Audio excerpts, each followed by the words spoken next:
Look around you. The phone in your hand, the clothes on your back, even your morning coffee. Chances are, all of it once sat inside a steel box on a ship.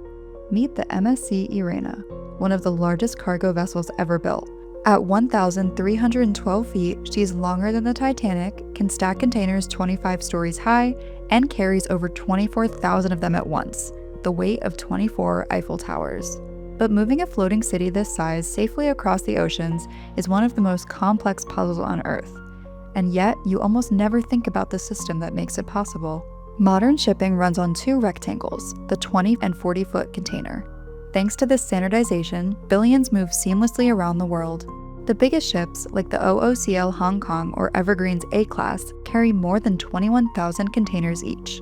Laid end-to-end, that's enough to stretch for over 80 miles. But who actually runs them? These vessels are owned by massive carriers like MSC, Maersk, and Evergreen. They don't usually own the cargo.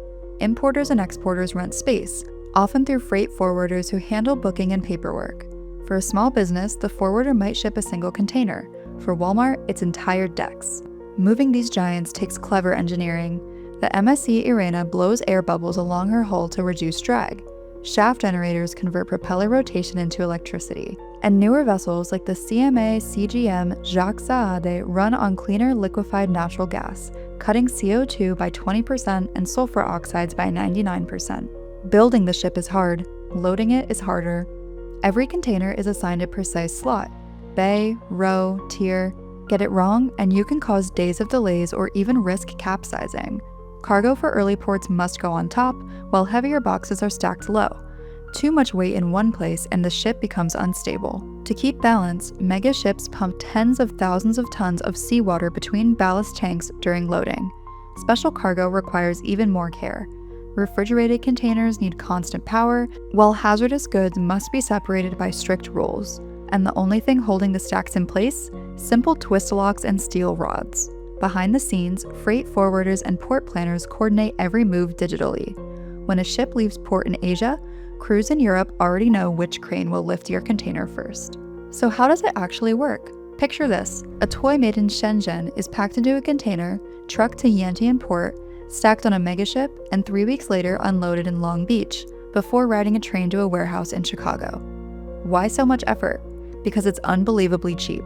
Shipping a container across the Pacific once cost about $1,000. That's 35 shoeboxes at 30 cents each, cheaper than a single chicken nugget. But efficiency has limits. Choke points like the Suez Canal are incredibly risky. The OOCL Hong Kong's passage cost $1 million in fees, with pilots trained for years to guide ships through its narrow channel. There are human risks too. Piracy in high-risk regions forces crews to prepare with water cannons, razor wire, or by locking themselves in safe rooms. And on land, bottlenecks are growing. In 2021, over 100 ships were stuck outside Los Angeles and Long Beach as ports buckled under soaring demand. Only about 100 ports worldwide can even handle ships this size, leaving the system dangerously fragile. These megaships also carry an environmental cost. Shipping accounts for about 3% of global CO2 emissions, roughly the same as Germany. One megaship can burn as much fuel in a day as 50 million cars. Traditional heavy fuel oil pollutes coastal air, though new regulations and LNG-powered vessels are starting to reduce the damage. The next frontier? Experimental fuels like methanol and ammonia that could one day cut emissions to near zero. Every product you touch has crossed oceans in these steel boxes. Globalization may feel abstract, but it rides on the backs of ships like the MSC Irena. These ships don't just cross oceans, they connect the world.